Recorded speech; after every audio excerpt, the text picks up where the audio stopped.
What's up everybody, it's Sean here today to give you guys a review of the Air Jordan 4 Retro in the military black colorway. Today's video as always is sponsored by the good people from Heffelux. Heffelux is my all-time favorite sneaker insoles, and they sell ETPU insoles, which essentially is the same material you'll find in Adidas Boost.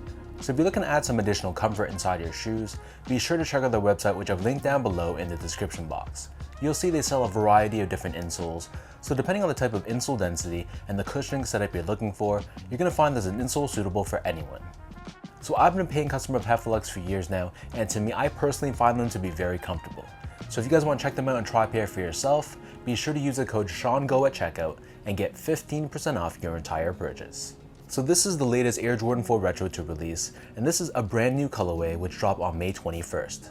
Here in Canada at least, our shipment has apparently been delayed, so I expect Canadian boutiques and Canadian shops to probably get them in the next couple weeks. But nonetheless, this pair retailed for a price of $200 US, which is probably going to be somewhere around 260 Canadian dollars, and the colorway is white, black, and neutral gray. For those wondering why it's nicknamed the military black colorway, well, this shoe takes the color blocking style of the original military blue colorway, but instead of blue, for this shoe, they've replaced it entirely with black. So first off, here's a quick look at the box, and this comes in a special box just for this release. So this is a very thick and very sturdy cardboard, and the outer is finished in this black and white speckled look. And on the top we have this flight branding with this red colored Jumpman in the center. As for the shoe itself, so my first impression was that the overall shape was very impressive. Jordan 4s in the past, sometimes they gave us more of that banana shape, which is very far from how the original Jordan 4s from 1989 looked like. However, for this pair, I thought the overall silhouette looked very impressive. So as we take a look at the upper, the majority of the shoe is constructed out of a very soft, lightly tumbled white leather.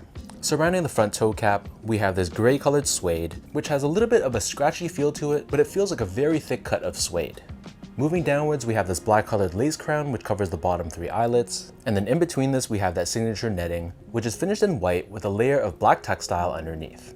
Moving upwards, the top 3 eyelets are once again covered in this black colored lace crown, and this is attached to a gray colored TPU wing, which is found on both sides of the shoe. Underneath this, we have more of that very soft white colored leather, and this wraps around the back of the shoe, and on the heel, we have this black colored lace tab with a white colored Jumpman logo in the center. For the laces, so these only come with one lace option, and they're just your standard flat style lace in white. Underneath this, the tongue is covered in that white colored netting that we saw earlier on the sides, and the top of the tongue is constructed out of this white colored tumbled leather, with Jumpman flight branding done in a combination of black and gray. The back of the tongue is lined in this silky soft black colored textile. We have this upside down Air Jordan tag. And as we take a look at the insoles, these actually come with a polyurethane foam insole. It's finished in this black color on top, and we have a white colored Jumpman on the heel. So the upper of the Air Jordan 4 sits atop this full-length polyurethane foam midsole. The midsole is painted in black paint on the top and white on the bottom half, and you'll see a portion of the rubber outsole wraps up and onto the lateral side. And underneath the heel, we have this cutout, which reveals the air sole unit that's found within the midsole for cushioning and impact protection. Finally, turning the shoe over to the bottom, here we have your standard Air Jordan 4 outsole. So this is constructed out of a combination of white, black, and gray colored rubber. We have a herringbone style traction pattern, along with a white colored Jumpman in the middle. So that breaks down the look and the construction of these Air Jordan 4s. And for those wondering about sizing, I know in the past for Air Jordan 4s, sometimes they can fit a little bit snug, but I felt like this pair didn't have that problem, and I was able to wear these true to size comfortably. So I'm a true size 10, slightly on the wider side. I got these in a size 10, and I couldn't really feel any discomfort on the pinky toe area at all. So unless you have really wide feet, true to size should be okay. Next up, in terms of the comfort, so the Jordan 4 isn't the most comfortable retro out there, but for just an everyday casual use shoe, they're gonna be okay. For some reason, I've always felt that they felt a little bit stiff underfoot, but I guess the inclusion of the polyurethane insole helps a little bit. But historically, if you're someone that likes how Air Jordan 4s feel on feet, then you'll probably like these as well, but to be honest, they're nothing groundbreaking.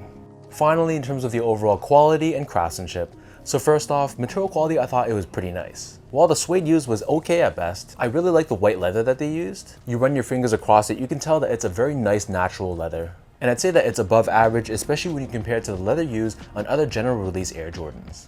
And from a build and craftsmanship standpoint, I know the grade school pairs had some issues, but honestly, I thought my pair at least was very nice. There weren't any noticeable flaws that I could see. The paint job was great, the stitching looked okay as well, so for me at least, I had 0 issues.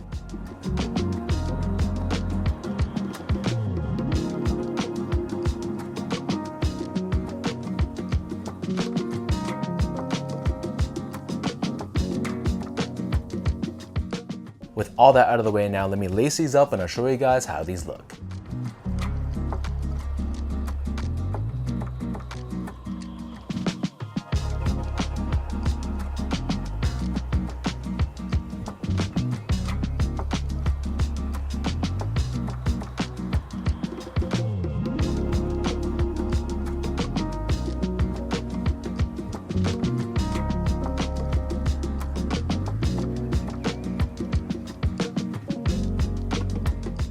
In my opinion, this is a very versatile, very clean colorway, and this is one of my favorite Air Jordan pickups of the year so far.